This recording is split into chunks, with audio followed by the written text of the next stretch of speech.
Welcome to my YouTube channel. આજે આપણે બનાવીશું વેજ ગ્રીલ સેન્ડવિચ। વરસાદમાં ખાવાની મજા પડે તેવી આ સેન્ડવિચ ખૂબ જ ટેસ્ટી અને ઝડપથી બની જાય છે।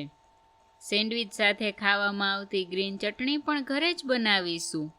તો ચાલો આપણે બનાવવાનું શરૂ કરીએ સેન્ડવિચ। જો તમને મારી રેસીપી ગમે તો વિડીયોને લાઈક અને શેર કરવાનું ના ભૂલતા।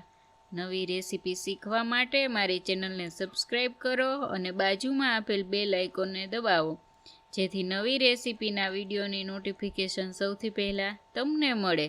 તો સૌથી પહેલાં આપણે ચટણી બનાવીશું। તેમાં થોડાક ફુદીનાના પાન જે મેં ધોઈને જ લીધા છે, કોથમીર જે મેં અહીંયા દાંડલા સહિત જ ઉમેરેલી છે। હવે તેમાં તીખા મરચાં નાખીશું। હવે તેમાં 1 ઇંચ આદુનો ટુકડો, 1 લીંબુનો રસ જે મેં અહીંયા કાઢેલો જ છે, દાળિયા અને 5 થી 6 બરફના ટુકડા નાખીશું, જેનાથી ચટણીનો કલર એકદમ ગ્રીન જ રહેશે। હવે તેમાં સ્વાદ અનુસાર મીઠું ઉમેરીશું, 1 ચમચી જેટલી ખાંડ નાખીશું। હવે બધું પીસી લેશું। તો તૈયાર છે ગ્રીન ચટણી। હવે તેને એક બાઉલમાં કાઢી લેશું।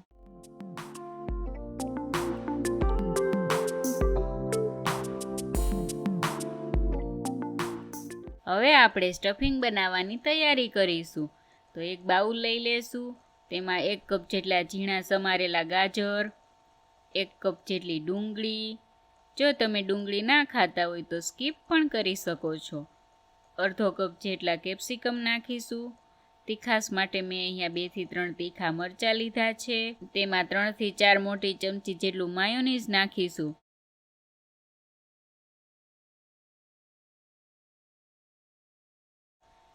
તેમાં અડધી ચમચી મરી પાવડર અને સ્વાદ અનુસાર મીઠું ઉમેરીશું અને સારી રીતે મિક્સ કરી લેશું।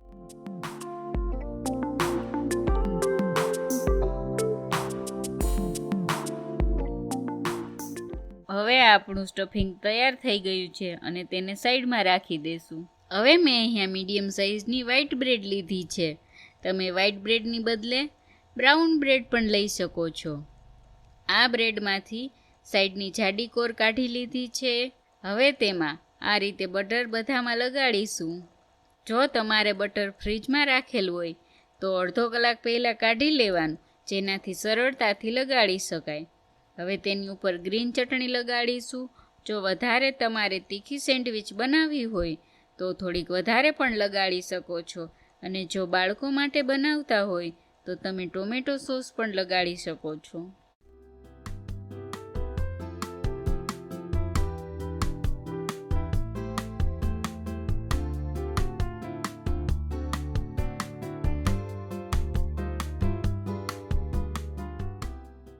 હવે સ્ટફિંગ આ રીતે મૂકીને સ્પ્રેડ કરી દેવાનું।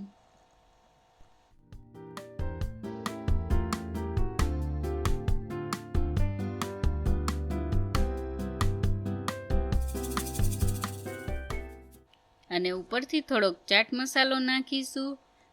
જો તમારી પાસે સેન્ડવિચ મસાલો હોય તો તે પણ તમે નાખી શકો છો। અને ઉપરથી આ રીતે ઝીણું ચીઝ ખમણીને નાખીશું।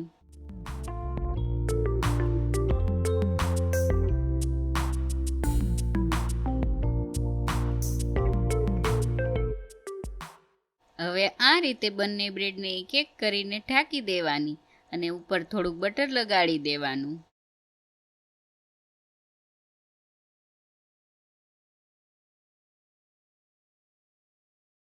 હવે આપણે સેન્ડવિચ ગ્રીલર લઈ લેશું અને આ રીતે તેમાં બટર લગાડી દેશું। હવે તેમાં જે સેન્ડવિચની ઉપર બટર લગાડેલું છે તે ભાગ ઉપર આવે એ રીતે ગોઠવી દેવાનું। હવે તેને 5 થી 7 મિનિટ માટે ગ્રીલ થવા દેશું।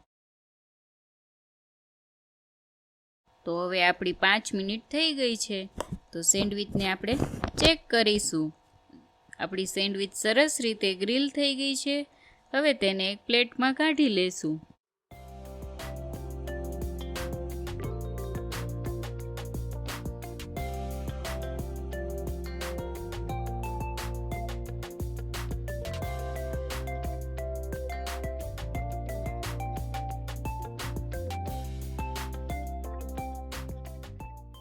હવે તેને ઉપરથી ચીઝ નાખીને ગાર્નિશિંગ કરીશું અને ગરમા ગરમ સેન્ડવિચને ટોમેટો સોસ સાથે સર્વ કરીશું.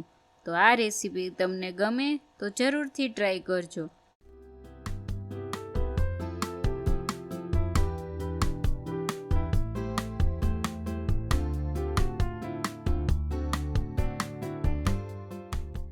Thanks for watching.